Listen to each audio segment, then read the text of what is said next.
மறையுமாய் மறையின் பொருளுமாய் வந்து என் மனத்திடை மன்னிய மன்னே, என் மனத்திடை மன்னிய மன்னே,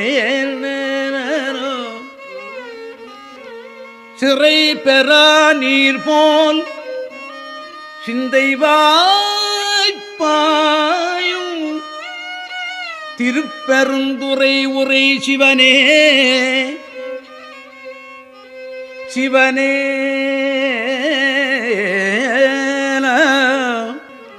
சிவனே திருப்பெருந்துறை உரை சிவனே, குறைவில்லா நிறைவே சிவனே, கோதில்லா அமுதே சிவனே.